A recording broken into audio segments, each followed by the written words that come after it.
Hola amigos, vamos a acercarnos a visitar la obra de Ellen Frankenthaler, una pintora abstracta americana que os sorprenderá por la calidad de sus obras y sus técnicas empleadas. Ellen Frankenthaler pertenece a una segunda generación de pintura abstracta desarrollada en los Estados Unidos. Básicamente su obra se extiende entre 1952 y 1990, con cambios y variaciones muy características de su técnica de trabajar que enseguida estudiaremos. Son cuadros de grandes dimensiones y en los que la textura, la forma en que la pintura penetra en el lienzo es algo muy característico de su obra. En 1952 realiza este cuadro Las montañas y el mar, muy importante porque marca una ruptura con su anterior pintura. Siempre en esta primera época sus cuadros tienen nombres que reflejan sensaciones que ella misma ha vivido. Ella misma cuenta que este cuadro fue pintado al día siguiente de haber pasado un día en la costa americana con el mar y los acantilados fantásticos, y que al día siguiente en su estudio refleja esas sensaciones con esta pintura de grandes dimensiones. Esta es una fotografía del mismo año 1952, cuando Ellen comienza a hacerse famosa, y me gusta mucho por cómo nos permite ver esa dimensión de las obras y ese meterse dentro de ellas, que es parte, como veremos luego, de su técnica de trabajar. Son cuadros de grandes dimensiones, aunque este es un poquito posterior, 1973, y eso hace que se perciban de una manera muy especial y que siempre con estos grandes formatos, casi siempre horizontales, algo que es característico de la pintura abstracta americana. Pintura que podemos denominar de muchas maneras. Al principio se le llamó Escuela de Nueva York para diferenciarlo de otros modos de pintar en los propios Estados Unidos. Aquí lo solemos llamar expresionismo abstracto americano para diferenciarlo también de ese expresionismo alemán de los años 20 y 30 que en su momento ya estudiamos. Y los personajes más destacados de esta pintura son los más conocidos: Jackson Pollock con su técnica del dripping, donde introduce por primera vez este colocarse dentro de un lienzo colocado en posición horizontal en el suelo, con estos resultados formales tan interesantes que fueron extendiendo esta manera de pintar y de trabajar por muchos pintores. Muy distinto es Mark Rothko, que trabaja con otro distinto modo de enfrentarse al color, con estas grandes manchas de su pintura de campo de colores, y en que es muy importante cómo se superponen los colores y los límites de esas manchas en el encuentro entre unas y otras, siempre con estas grandes dimensiones y con la necesidad de percibirlos en realidad con estas manchas de colores tan interesantes.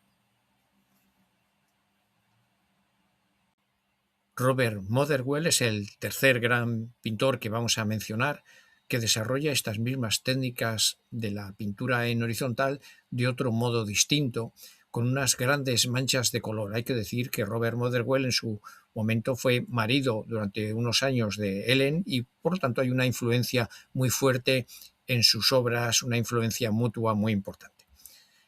Ellen desarrolla enseguida, desde 1952, una técnica interesantísima que es lo que se denomina Schoenstein, que, aunque a veces se ha traducido al castellano como mancha por remojo, yo más bien creo que sería una mancha y empapamiento. Realmente lo que realiza es sobre una pintura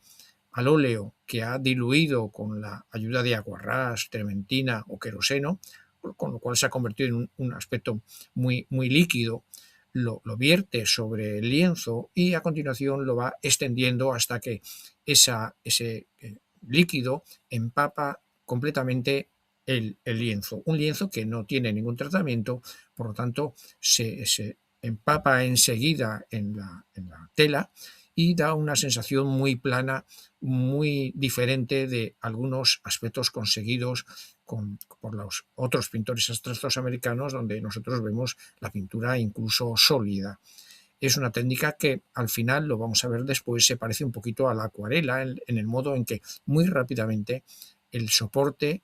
recibe y se empapa de la pintura. Ese es el resultado formal, que lo que se consigue son unas manchas con unos fuertes colores de mucha personalidad y unos límites que a veces tienen que ver con el modo en que la pintura se va extendiendo, algo que ya pasaba con la acuarela, donde el agua se extiende y crea unas manchas que nosotros interpretamos y jugamos con ellas de una determinada manera. La acuarela ha sido históricamente considerada como un género menor dentro de la pintura, una técnica menor, aunque Turner, por ejemplo, este maravilloso pintor inglés, la utilizó con una gran maestría tanto en sus primeros bocetos para cuadros como en algunas de sus obras, como este paisaje, donde vemos que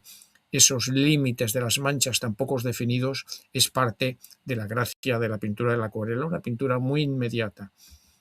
También una técnica parecida fue utilizada por Kandinsky, uno de los primeros pintores de la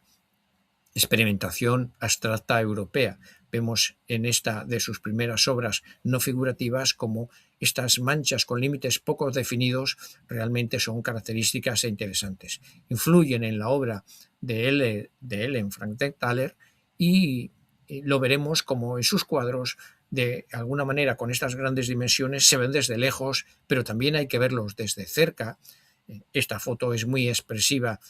al respecto, y como veremos en estos detalles como el límite entre las manchas, el modo en que la pintura se va extendiendo es parte de la personalidad de las obras, tienen algo que ver con esas manchas tan poco definidas en sus límites de Rothko, pero también con otra manera de pintar de los otros pintores del arte abstracto. Y al final lo que se producen son unas pinturas de una gran personalidad, muchas veces con títulos que nos hablan de recuerdos, como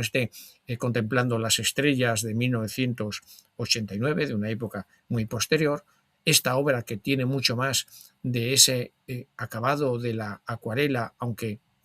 posteriormente Ellen le ha añadido otras líneas, y siempre experimentaciones muy interesantes, muy distintas de los otros autores de la pintura abstracta americana, y desde luego un camino personal que a veces me gusta comparar con la obra de Georgia O'Keeffe,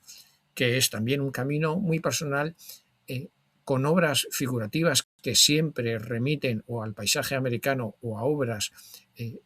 sobre formas vegetales, sobre flores, muchas veces perfectamente reconocibles como en esta obra, pero en otras más abstractas, con esta composición de colores y de manchas de color que sin duda influyen también en la obra figurativa, en la obra abstracta de Ellen Frankenthaler, que nos produce esta emoción en la composición y en la visión de sus obras. Espero que esta breve presentación os haya resultado interesante. Hasta la próxima, amigos.